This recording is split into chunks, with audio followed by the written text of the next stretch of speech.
1,000 people outside. We have hundreds of people in the second auditorium. But you people got the good real estate, right? You got the good real estate. So this has been an amazing period of time. I know it's very early, but the polls have been through the roof, every one of them. Every one of them. Because, and I don't know if it's for me or if it's for the message or maybe it's a combination of both, but you know, I brought back a term that hasn't been used in a long time. It's called the silent majority. There's a tremendous silent majority that politicians have taken advantage of. I mean, they have taken advantage of the people of this country long enough. They're largely incompetent, except when it comes to getting reelected. That's what they do. And look, who knows them better than me? I've contributed to everybody. And who knows them better than me? They're great at one thing. Don't make any waves, get reelected, serve it out, then get reelected again. I see it all the time. I've been watching it for so many years, and I personally am sick and tired of it.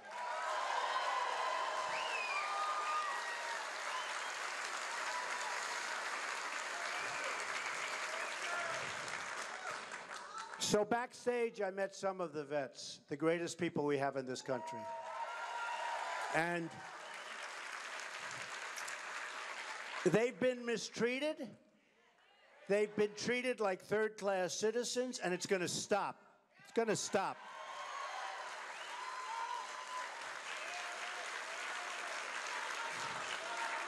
You look at these senators and the congressmen, they ride around, they're like kings. They think, great, oh, isn't it great? They come, they make speeches, nothing ever happens. So 2 weeks ago on Wednesday, they had the longest waits in reception rooms and reception areas in the history of the Veterans Administration. People waiting 3 days, 4 days, 5 days to see a doctor, So we are going to straighten that. It's called management. It's called management. That's all it is.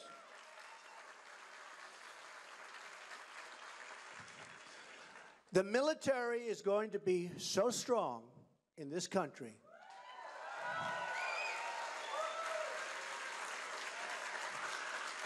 that nobody is going to mess around with the United States. That I can tell you. That I can tell you. Nobody.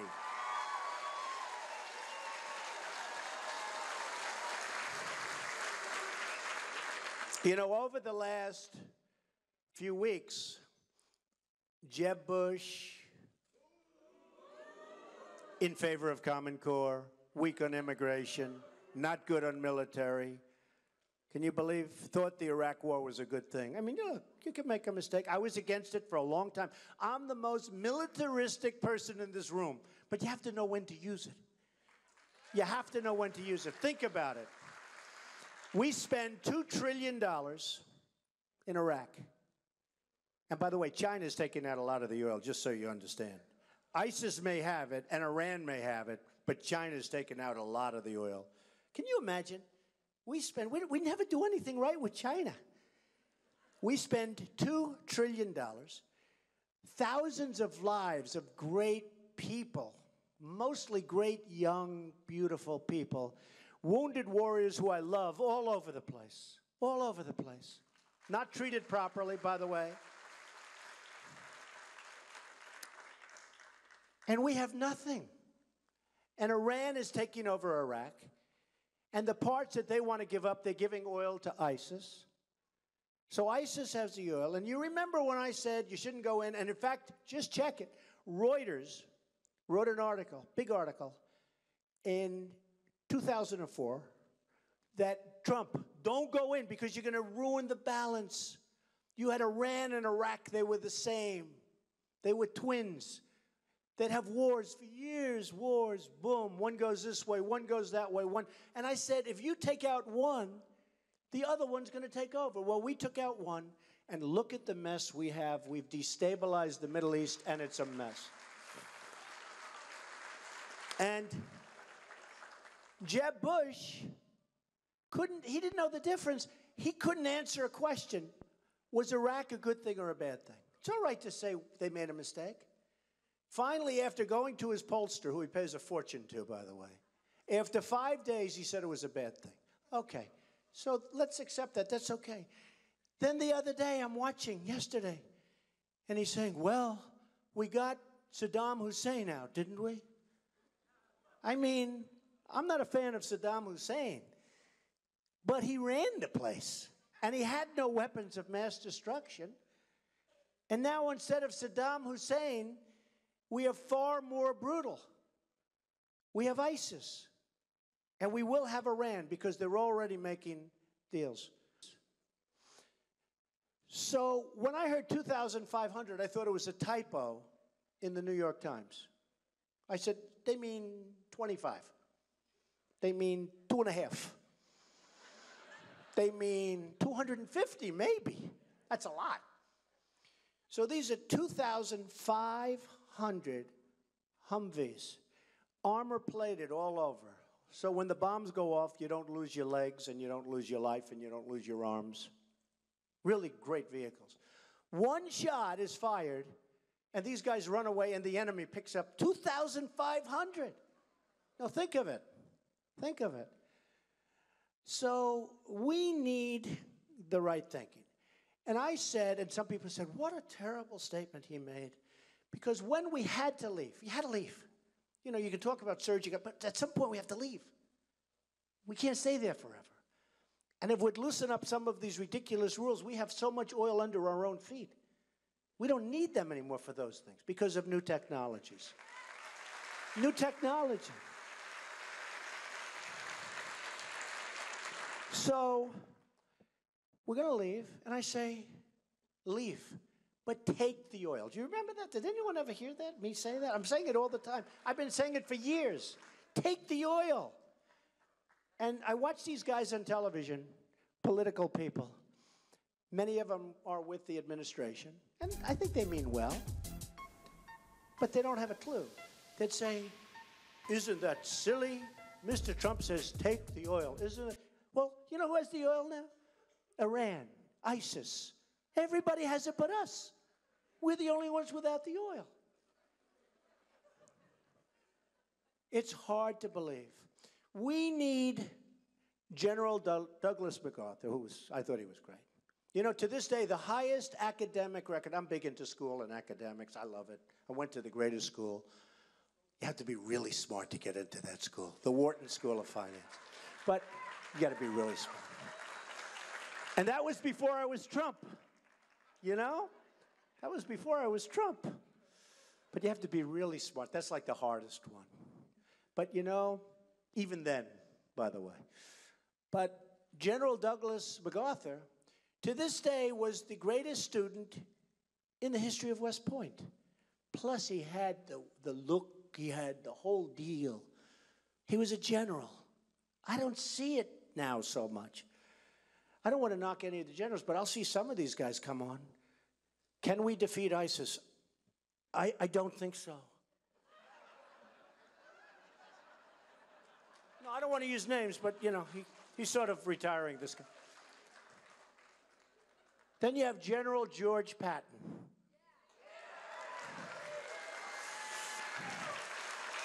So,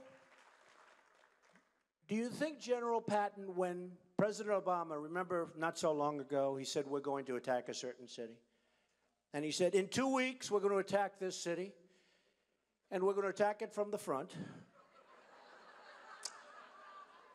And we're going to use drones, and we're going to use this. Now, in the meantime, the enemy's saying, bing, bing, and it was brutal. It turned out to be a brutal situation. And I said, you know, that's great. That's camouflage. What a smart thing he's doing. Because he's probably going to do the opposite. Well, in 2 weeks we attacked. We attacked from the... It was the craziest thing I've ever seen. And it was a terrible, you know, something that should have taken 24 hours was like months.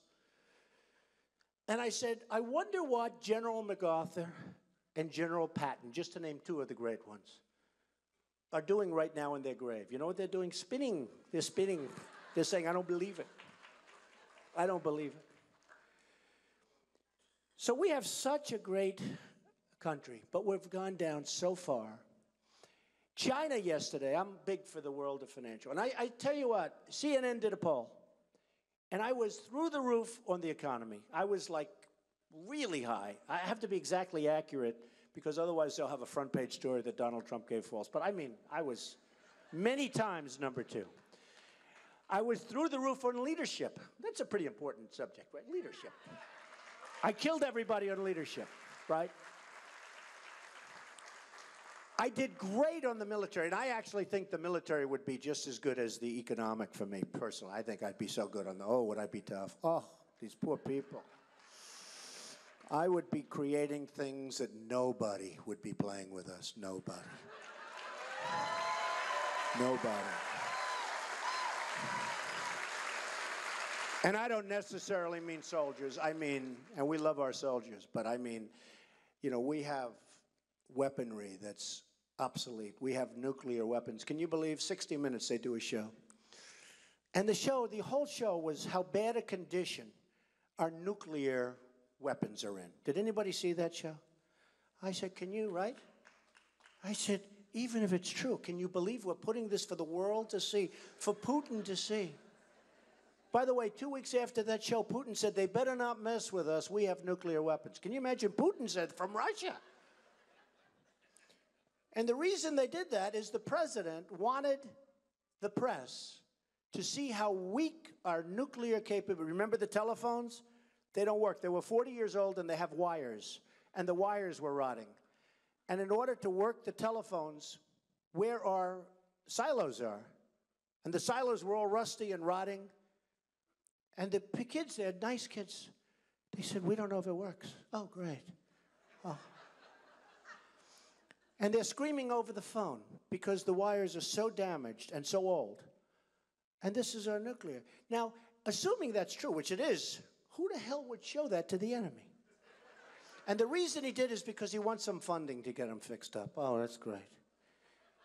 So we have to get smart people, tough people, cunning people. China. You probably read, some of you aren't into this, but basically yesterday they did the largest devaluation in the history of China. Now they think the history, but they actually say only in the last 2 decades. Oh, okay, now I feel much better. Some people said in history, but they actually brought it down to 2 decades. In other words, 20 years. Okay, okay. What that means is you hear that sucking sound. You know what the sucking sound is? That means jobs, that means money, that means all of this coming out. They did a number on us, and I said when they did the last one, which wasn't long ago, like 6, 7 months ago, but it was a much more modest evaluation, I said, I can't believe that Obama's allowing this to happen. And we have all the cards. I just told the press, it's the greatest theft in the history of the United States, what China has done to us. We have rebuilt China. Our money has rebuilt China.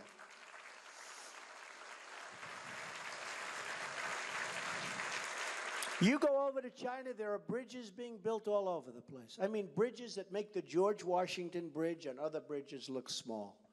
And I'm not using the George Washington Bridge for political purposes, okay, please. Because I wouldn't do that. But it makes like the like small time. They're building massive bridges, massive highways, massive roads. I went over, I was in Dubai, great place. They have an airport. It's like magic. It's the most incredible thing you've ever seen. You go to Qatar, you go to places in China, many cities in China. You go to all these places. And then we go home and we land at LaGuardia.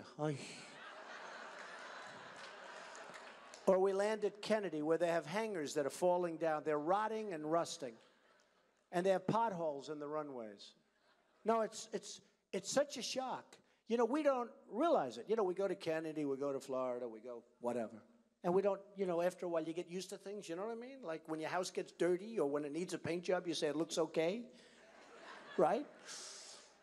But these airlines are so bad, thank you. These airlines it's so sad.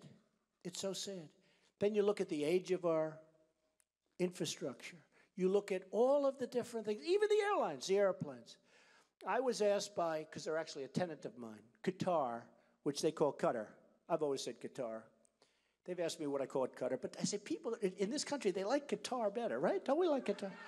They say Qatar, but I like Qatar. I mean, they're very nice people. And they asked me to go to a dinner. And I said, I can't. And they said, we'll pay you a lot of money. Now, as rich as I am, I mean, it was a lot of money to have a dinner. Like, you know, like a tremendous amount of money. So I said, I'll go. It's true. No. You have to understand, you can be really rich, but if you're going to get hundreds of thousands of dollars to have a dinner 2 blocks from your house and you don't do it, it's time to retire. Do we agree? Do we agree? So anyway, so I went, and it was so amazing. And I said to the head man of the airline, what is the average age of your planes? And he said, like, oh, about a year and a half.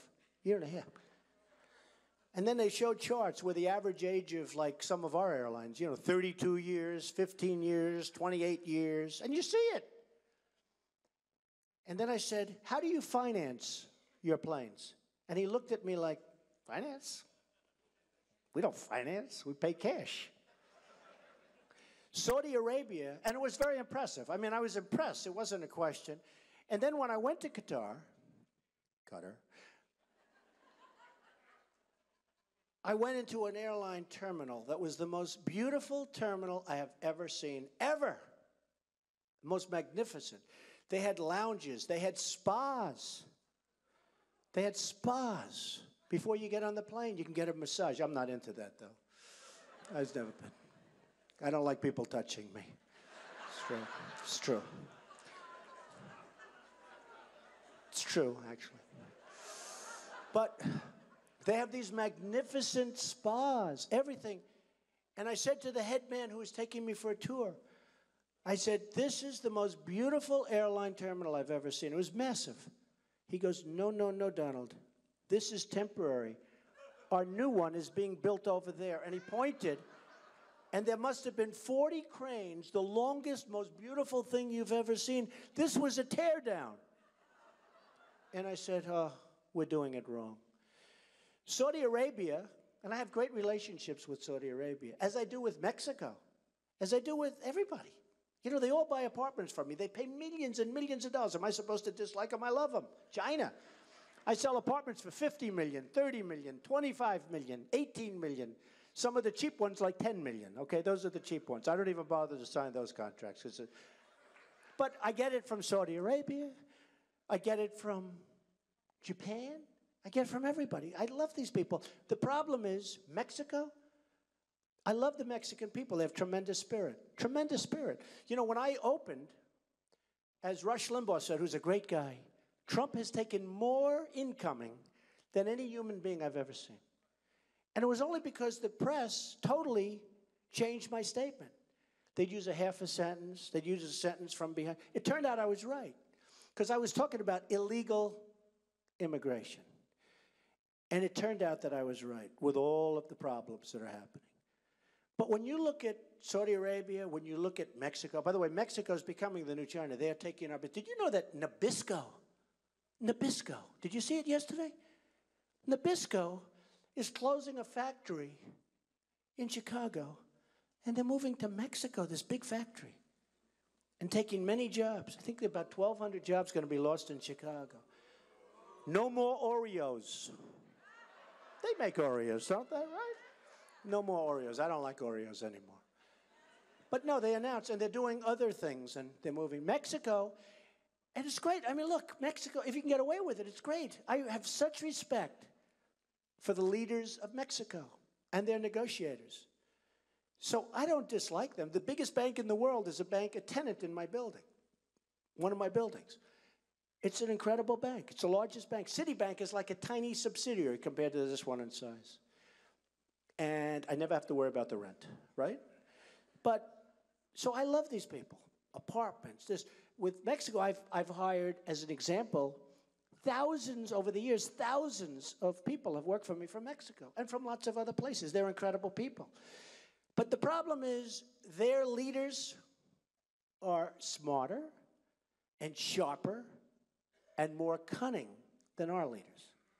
They're much more cunning. The word cunning is very important because it's like sort of streety. You know, they know what's going on. And they are ripping us left and right, all of these countries. Frankly, I mean, I could mention 100. We don't make good deals anymore. So one of our great deal makers, you probably heard of him, Carl Icahn, right? Good, smart guy, right? So I had dinner with him the other night. I said, Carl, if I do this, and I'm really doing well. I mean, you know, hey, are we leading in every poll? Every single poll.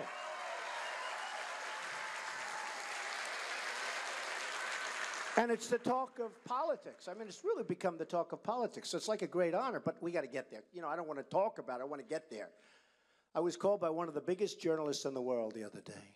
He said, Mr. Trump, could I ask you a question? What? How does it feel? How does it feel? I said, how does what feel? He said, you have done something that nobody else has ever done. You've taken over television. You've taken over the airways. It's the summer of Trump. You know, they're calling it the summer of Trump. No, okay. And I said, and this is a highly respected guy, an amazing guy. And I said, I haven't done anything because I haven't won. I mean, if this all happens and I don't win, it starts with winning the primaries, getting the nomination, and then going on and winning. I consider it a total waste of time. He said, you're wrong. You've done a great thing. Trust me, I won't be happy, okay? I won't be happy.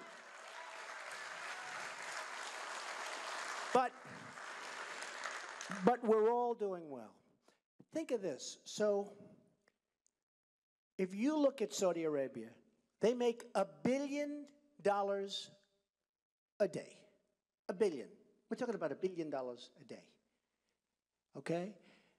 And when they have a problem, we send over our ships, we send over our... And I don't mind doing that. But they got to help us out, folks. They got to help. They got nothing but money. They're wonderful. They're wonderful. I love their investing in the United States. I love their investing in New York and buying parts. But they got to help us. We're a debtor nation. We owe $19 trillion. We have massive unfunded liabilities. We're a nation that's in serious trouble. And it's going up rapidly, and Obamacare is a total disaster. It's a catastrophe.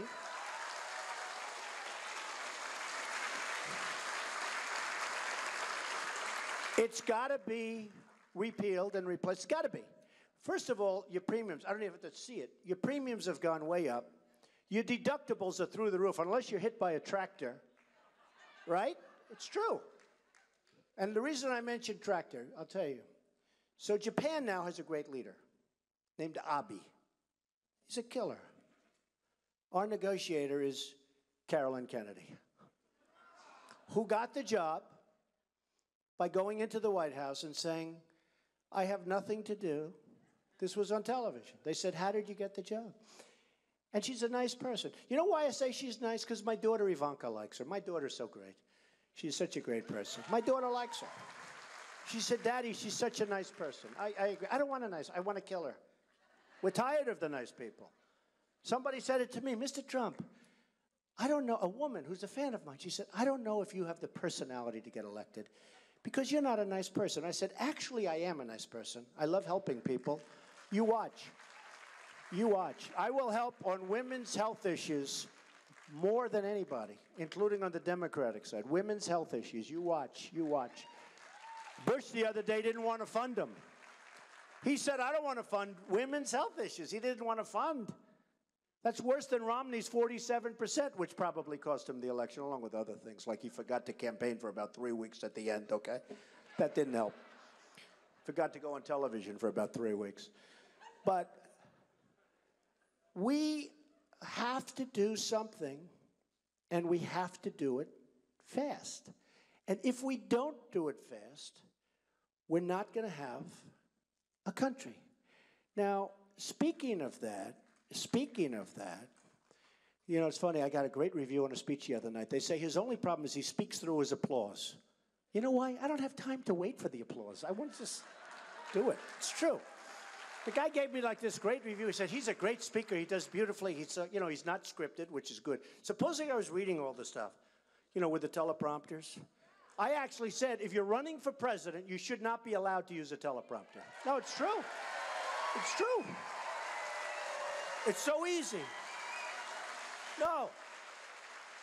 You walk up. Here, you walk.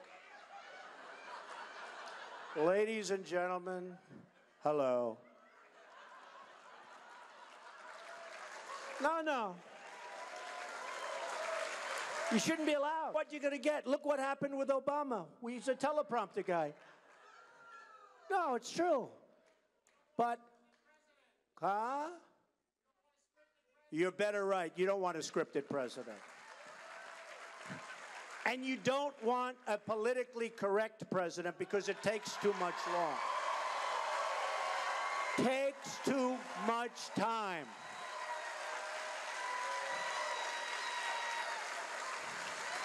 It's true.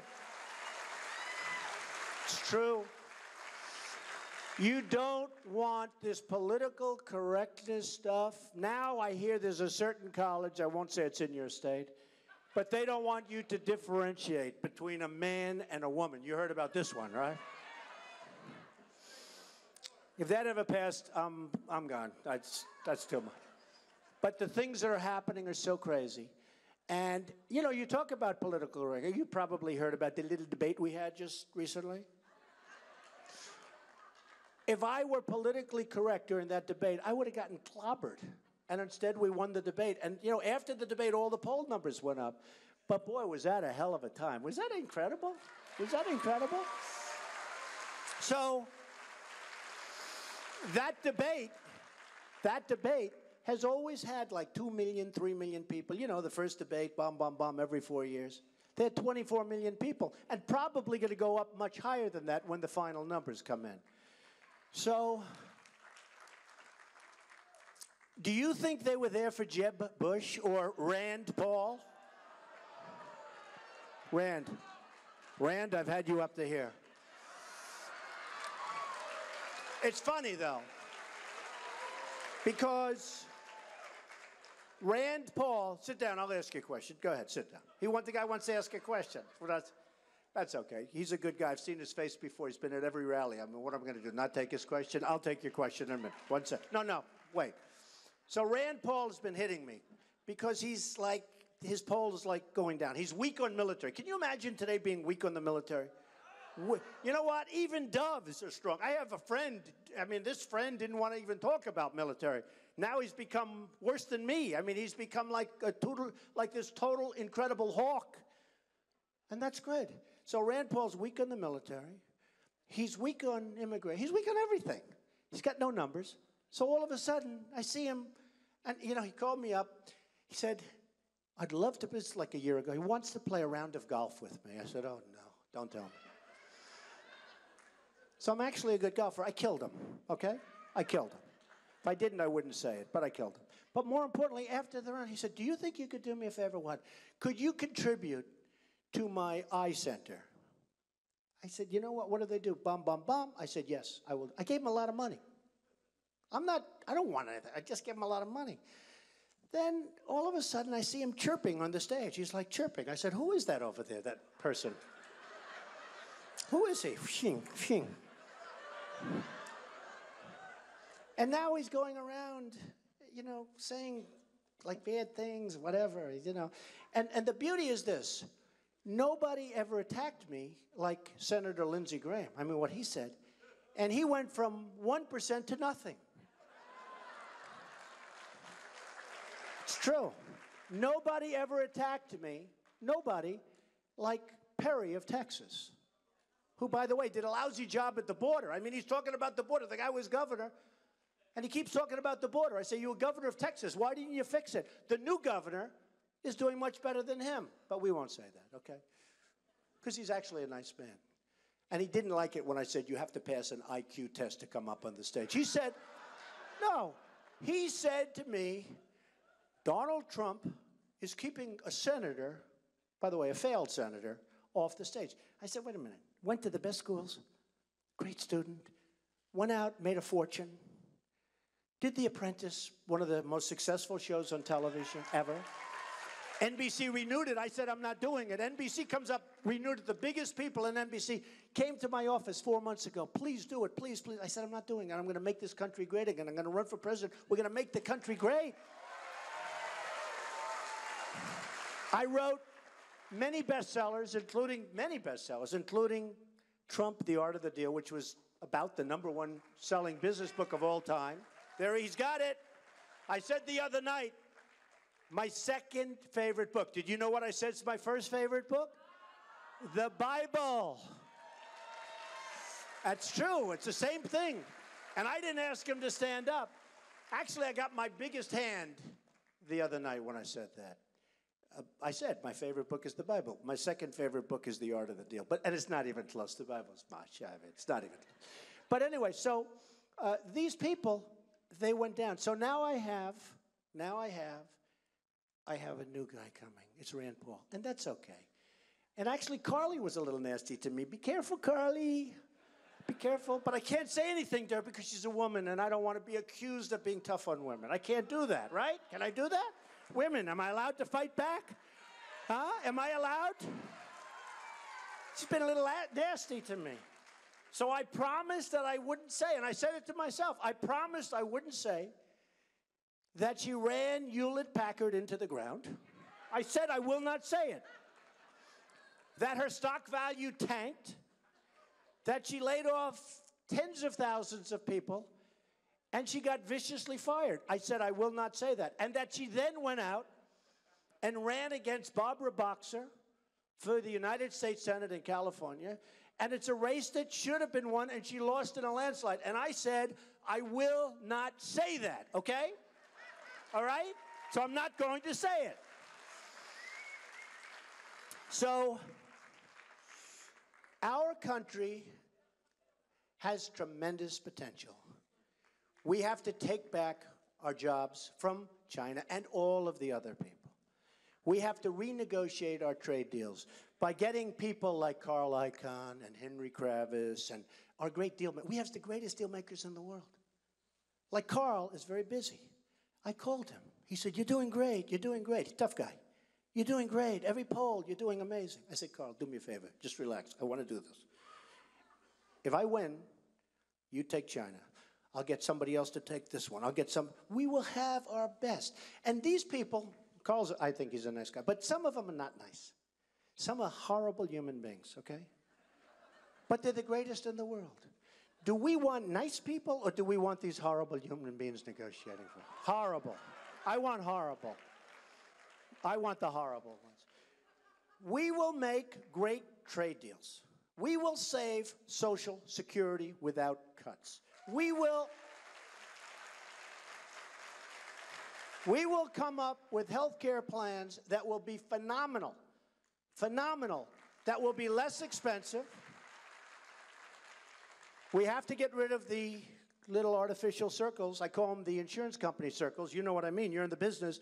We have to get rid of the artificial circles wrapping around the states, all paid for by your local insurance companies, because they have monopolies. I have a huge company, and if I'm in New York, I get like no bids. I get one bid, okay?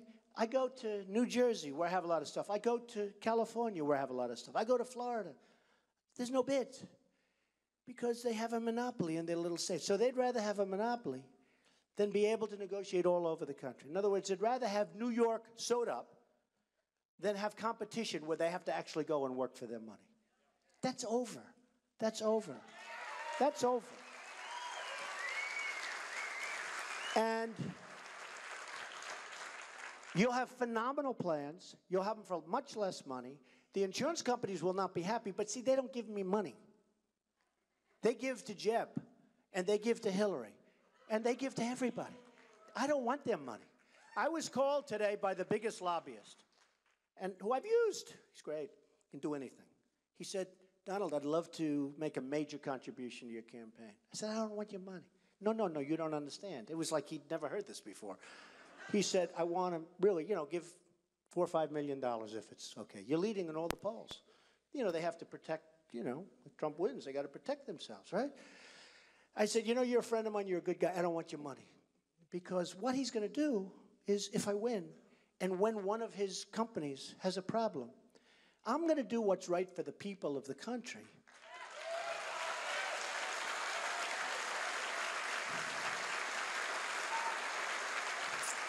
I'm not going to do what's right for him and his people. So you have the special interest people, and you have all of these lobbyists, and you have the donors. And I will tell you, nobody is going to control us. We're going to work this together, and we're going to make it so strong and so great. I use the concept of the Ford plant being built in Mexico. It shouldn't be built there. We want it built in Michigan. We want it built in New Hampshire. We want it built in Iowa. How does it help us? How does it help us? You go to the great business schools, and you do really well, and then you come home and you say, well, let's figure this out. They're going to spend $2.5 billion building a plant in Mexico. They're going to make cars, trucks, and parts, and they're going to ship them back to the United States. How does that help us? And we get no tax. We get no tax. So when Jeb becomes president, if that ever happens, or when Hillary, if that ever happens, or when, hey, it could happen, folks. I hate to tell you. I think it's unlikely. But if Jeb became president, when they say, Mr. President, it's very bad that Ford's building in Mexico. Oh, okay. We'll do something. Let me go to sleep first. We'll do something. We'll do something about it. As soon as he says we'll do something, hey, he's not stupid.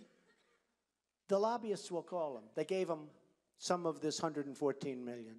And the donors and the special interests. They'll say, well, wait a minute, we have stock in Ford. We want Ford to do what they want to do. You have to. And the lobbyist will go up to him and say, Mr. President, you can't do this. These people gave you $2.5 million. Oh, they did. That's right. I can't do it. And they'll build happily, and they'll have a nice plant, and we'll lose thousands of jobs, and, you know, terrible. Now, what I'd say is different.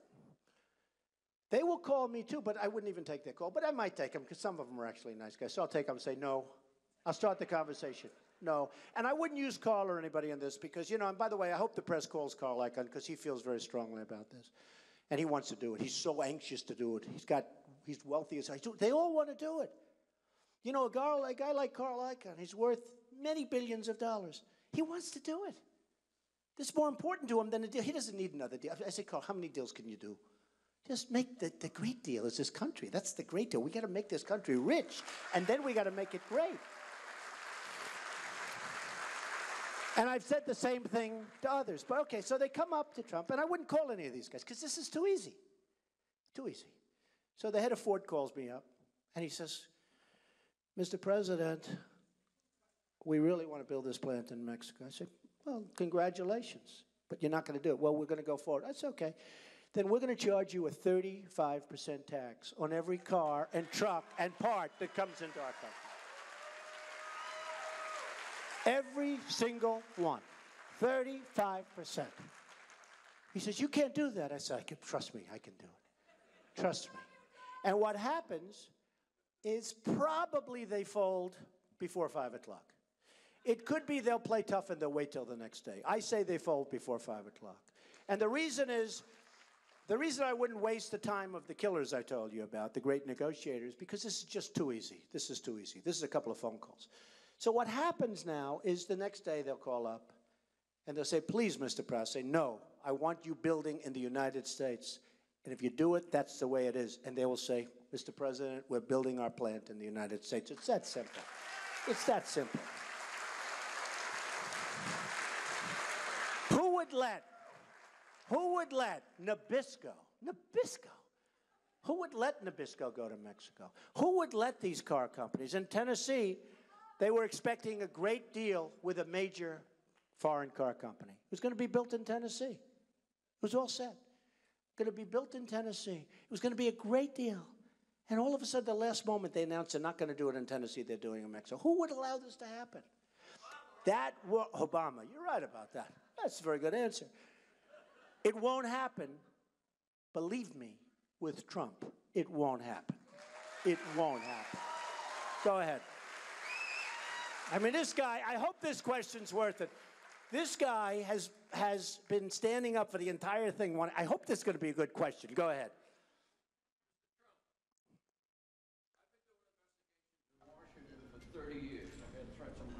Okay. My work's been on the cover of Time, and Fox hasn't touched this. And I've been in touch with Kelly, too.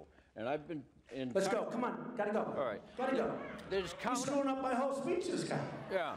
Go ahead. There's counterfeit substandard parts in most of the nuclear plants in the United States. Counterfeit substandard parts in nuclear plants in the United States. I'm not surprised to hear that. Why? Am I surprised? And some of them have come from China.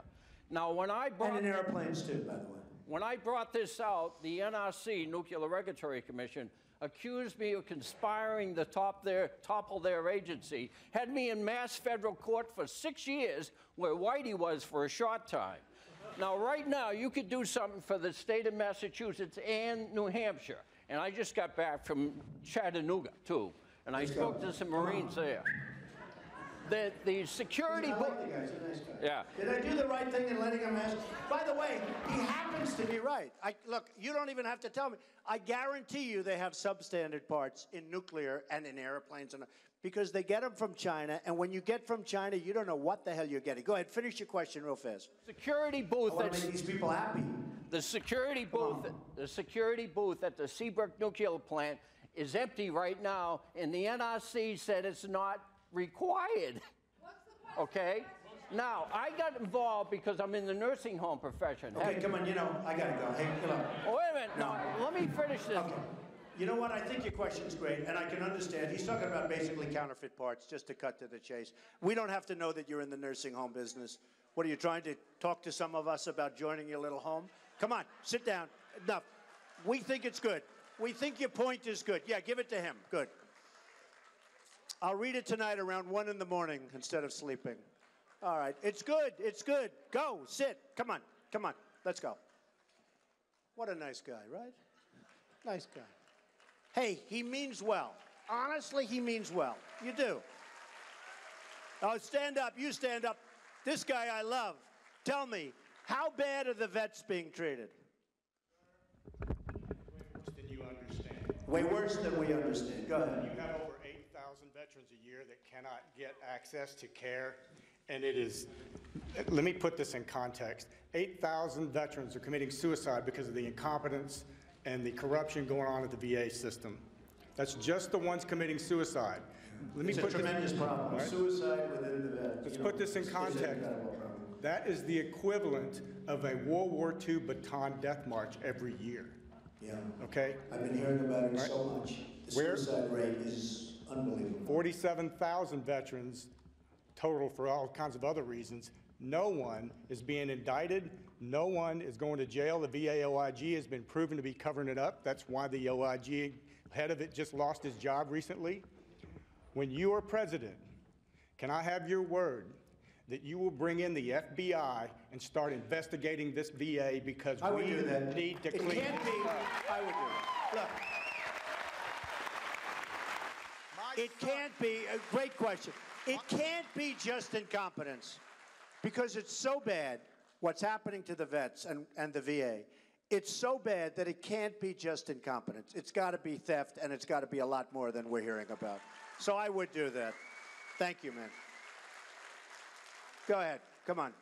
I have to fight for this because my son is an active duty gunny sergeant in the United States Marine Corps, and I will not let him walk into this nightmare like I did. Okay. I love it. I love it. Thank you.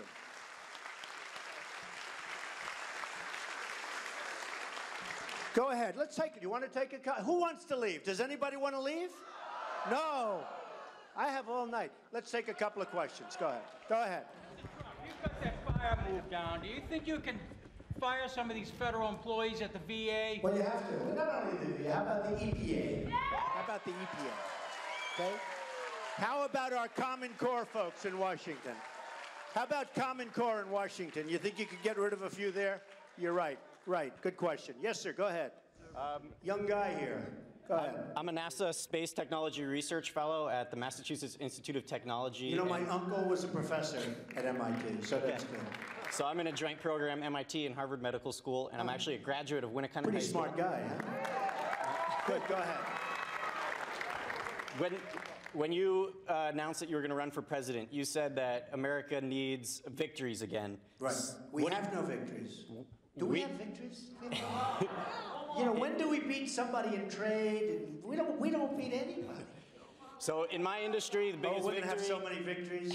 We're going to have so many victories, they're going to be pouring out of your Harvard-educated ears. You watch. Go ahead. So in my industry, one of our biggest victories was putting a man on the moon. Yeah. What do you think about putting humans on Mars? Honestly, I think it's wonderful. I want to rebuild our infrastructure first, okay? I think it's wonderful. Go ahead. Yeah? Go ahead. Wait for that mic. Go ahead. Come on. Let's get with it here. All right, just shout. Go ahead. Go ahead. My name is Brenda Bouchard. I live in Madbury. I've been a caregiver for nearly 10 years. My husband has younger onset Alzheimer's disease. My mother's almost 89, lives with me. She has Alzheimer's disease. I'm one of 65,000 Alzheimer's caregivers here in the state of New Hampshire. Yeah, Alzheimer's. Tough. And Alzheimer's receives $600 million from NIH, while we're spending $153 billion in Medicare and Medicaid to prevent with Alzheimer's. So my question to you is, what will you do to ensure that this devastating disease is a top priority as well? It's a total top priority for me. I have so many friends whose family is devastated by Alzheimer's. So believe me, it's a total priority. That's something that we should be working on, and we can get an answer. There are some answers. They've made less progress than we had hoped, as you know, but there are some answers. Yes, ma'am. Yes. I think these voters really respect your boldness and your brashness, but I'm wondering if just for a moment you might speak from the heart and tell us what specifically endears New Hampshire to you, sir. The people. I mean, honestly, I've had such a great response. So I love that question. One of my friends, thank you. One of my friends was asking me, what's it like when you go up? Because I've been here a lot. And, you know, we've done so many town halls and so many different meetings. And now we're having so many people. We need the bigger auditoriums, which work out well. And now, you know, I'm going to go see the other auditorium where they didn't have the great real estate, right? And I'm going to see the people outside that are waiting to see us. But the people of New Hampshire are amazing. They're like the people that built this country. They work hard. You know, I say they're smart, they're industrious, and they love this country. They want to see it happen. They're great people. And I was so honored, you know, because recently everybody said that Walker would win Iowa, right? And Bush, who's, you know, falling like a stone, because he's sort of like, you know, I don't know, Kenny Bunkport. Tell me, is that really so here? It's not. That's from a different planet, right? I don't get it. But they said, Bush, well, he's being down big.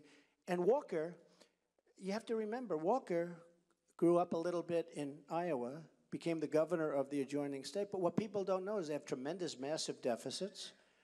They have very, very poor employment, new jobs. They have a lot of dissension, a lot of problems in Wisconsin, which is a state I love, but they have a lot of problems. And with their education, they're having a lot of problems. And with their debt, they're putting tremendous amounts of debt. So it was sort of funny. I was very nice to Walker. He came up to my room. I gave him money for his campaign. I give to everybody. Anybody who wants to run, I give a lot of money to people, right?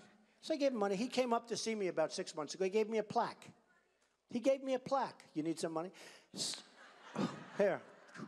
But he gave me a plaque, and it was very nice. And then I was very nice to him, because I can't be mean to somebody that doesn't, like, you know, there are a couple of guys running that have been so nice to me, and I cannot say bad about it. I want to. And then one of his underlings said something sort of nasty about me. I said, oh, finally I can talk about Wisconsin.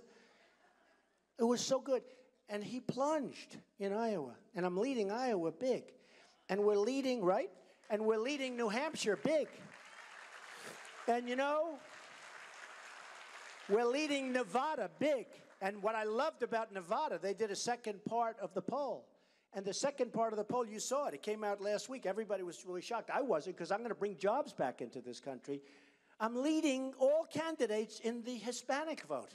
Everybody was surprised. I said, why are you surprised? I employ thousands and thousands of Hispanics. They're amazing people.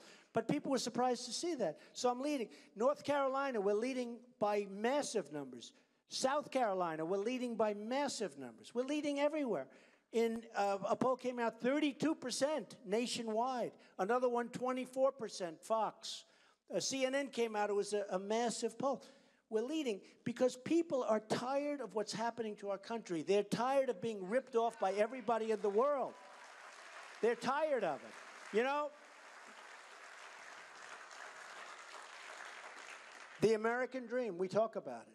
And I use the expression a lot, the American dream. And we have, look at all those cameras blazing back there. This is live all over the place, on Fox, on CNN's live. I get up to make a speech, and I speak from the heart. I really do. I don't have, look, there's nothing. I speak from the heart. But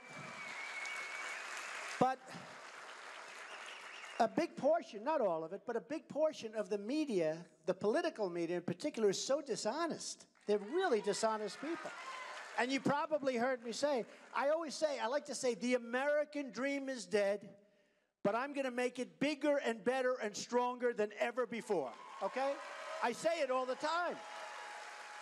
The American dream is dead, but I'm going to make it bigger, better, stronger than ever before. Okay, so I say it all the time. So I go home a month ago, and my wife saw me speaking on television.